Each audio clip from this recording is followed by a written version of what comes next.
والعاقبة للمتقين والصلاة والسلام على أشرف الأنبياء والمرسلين وعلى آله وصحبه ومن تبعهم بإحسان إلى يوم الدين أما بعد درود پاک کا نذرانہ پیش کیجئے صلی اللہ علی النبی الأمی وآلہ صلی اللہ علیہ وسلم صلاة وسلام علیک یا رسول اللہ صلی اللہ تعالی علیہ وآلہ وسلم۔ امام جلال الدین سیوطی رحمۃ اللہ علیہ کی احوال آخرت کے سلسلے میں موت اور ما بعد الموت کے سلسلے میں جو آپ نے کتاب تصنیف فرمائی ہے شرح الصدور بشرح حال الموت والقبور، اس میں سے آج مزید احادیث کریمہ قبر کے حالات کے سلسلے میں انشاءاللہ پیش کی جائے گی، اور جو اس کے بعد آپ نے جو فصل باندھی ہے، جو باب باندھا ہے اس کے متعلق، اور اس کے اندر جو چند احادیث کریمہ آپ نے ذکر فرمائی ہیں وہ بھی انشاءاللہ آپ کے سامنے ہم ذکر کریں گے۔ بسم اللہ الرحمن الرحیم۔ ابن ابی دنیا نے کتاب القبور میں ولید ابن عمر ابن وساج سے روایت کی کہ سب سے پہلے انسان کو اپنے پیر کے پاس حرکت معلوم ہوتی ہے، یعنی جب انسان مر جاتا ہے اس کے بعد قبر میں انسان کو اپنے پیر کے پاس حرکت معلوم ہوتی ہے، تو وہ دریافت کرتا ہے کہ تو کون ہے؟ تو جواب آتا ہے کہ میں تیرا عمل ہوں۔ ابن ابی دنیا نے یزید رقاشی رحمہ اللہ سے روایت کی، انہوں نے کہا کہ قبر میں میت کے پاس سب سے پہلے اس کے اعمال آتے ہیں، پھر اللہ تعالیٰ ان کو قوت گویائی عطا فرماتا ہے، اللہ تعالیٰ انہیں بولنے کی طاقت عطا فرماتا ہے، تو وہ کہتے ہیں کہ اے قبر کے گڑھے میں تنہا ٹھہرنے والے بندے، آج تیرے رشتہ دار اور دوست ختم ہوئے، اب ہمارے سوا تیرا مونس اور غمگسار کوئی نہیں ہے۔ اس لیے آدمی کو چاہیے کہ اچھے اعمال کریں، زیادہ سے زیادہ نیک عمل کرنے کی کوشش کرے، اور کسی بھی نیک عمل کو معمولی سمجھ کر چھوڑنا نہیں چاہیے، اور نہ ہی کسی گناہ کو معمولی سمجھ کر لینا چاہیے۔ یہی اعمال ہیں جو انشاءاللہ عز و جل قبر میں ہمارے مونس و غم گسار ہوں گے، ہمیں مدد کریں گے انشاءاللہ عز و جل، نبی کریم صلی اللہ علیہ وسلم کے شفاعت کے صدقے انشاءاللہ۔ ابن ابی دنیا نے عطا ابن یسار رحمہ اللہ سے روایت کی کہ جب میت کو قبر میں رکھا جاتا ہے تو سب سے پہلے اس کا عمل آ کر اس کی بائیں ران کو حرکت دیتا ہے اور کہتا ہے کہ میں تیرا عمل ہوں۔ مردہ پوچھتا ہے کہ میرے اہل و عیال کہاں ہیں، میرے گھر والے کہاں ہیں، میرے دوست کہاں ہیں، میرے پیسے کہاں ہیں، میری نعمتیں کہاں ہیں، میری جائیداد کہاں ہے؟ تو عمل یہ جواب دیتا ہے، عمل کہتا ہے کہ یہ سب تیری پیٹھ پیچھے رہ گئے، اور سوائے میرے یعنی اعمال کے تیری قبر میں کوئی نہیں آیا۔ تو اس سے پتہ چلا کہ آدمی کو اچھے اعمال کو دوست بنا لینا چاہیے، تاکہ یہ انشاءاللہ عز و جل اس کی دوستی قبر تک قائم ہوگی، اور قبر میں بھی یہ دوست انشاءاللہ عز و جل ساتھ دیں گے۔ ابو الملیح سے روایت کہ جب انسان قبر میں داخل ہوتا ہے تو وہ تمام چیزیں اس کو ڈرانے کے لیے آ جاتی ہیں جن سے وہ دنیا میں ڈرتا تھا اور اللہ سے نہیں ڈرتا تھا۔ لوگوں سے ڈرتا تھا، ذلت سے ڈرتا تھا،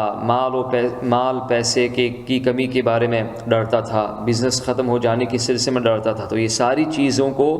ایک مجسمہ شکل میں بنا کر کے آدمی کی قبر میں لایا جاتا ہے تاکہ وہ اس شخص کو ڈرائے۔ تو اب اس کے بعد امام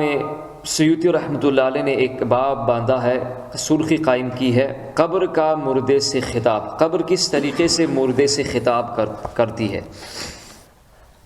تو ترمذی نے ابو سعید رضی اللہ تعالیٰ عنہ سے روایت کی اور اسے حسن کہا ہے،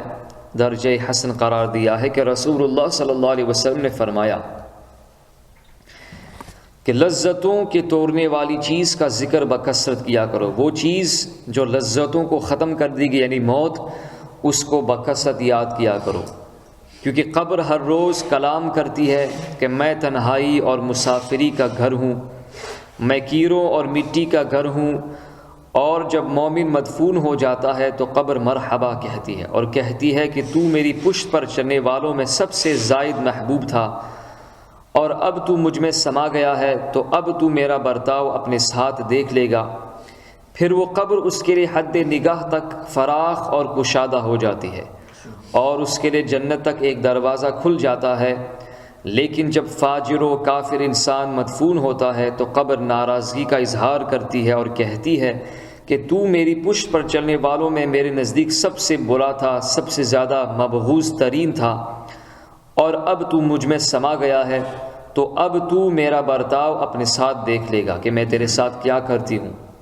تو اب وہ قبر اس پر بند ہو جاتی ہے اور اس کی پسلیاں ایک طرف سے دوسری طرف نکل جاتی ہیں۔ راوی کہتے ہیں کہ حضور اکرم صلی اللہ علیہ وسلم نے جب اس کو بیان کیا تو اپنی بعض انگلیوں کو بعض میں ڈال کر عملی طور پر وہ منظر دکھایا، یعنی اس طرح، اور فرمایا کہ اللہ تعالیٰ اس پر 70 اژدہے بڑے بڑے سانپ مقرر فرما دیتا ہے کہ ان میں اگر کوئی ایک بھی زمین پر ایک پھنکار مار دے تو وہ کبھی سبزہ نہ اگائے۔ ایسے اژدہے اسے کاٹتے ہیں یہاں تک کہ روز حساب آ جاتا ہے۔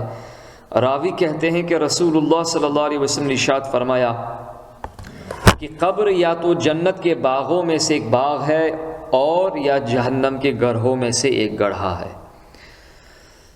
تو جو نیک عمل کرتا تھا، جو ایمان کو سلامتی کے ساتھ دنیا سے چلا گیا، تو انشاءاللہ عز و جل اس کے لیے قبر انشاءاللہ ضرور جنت کا ایک باغ بنے گی انشاءاللہ۔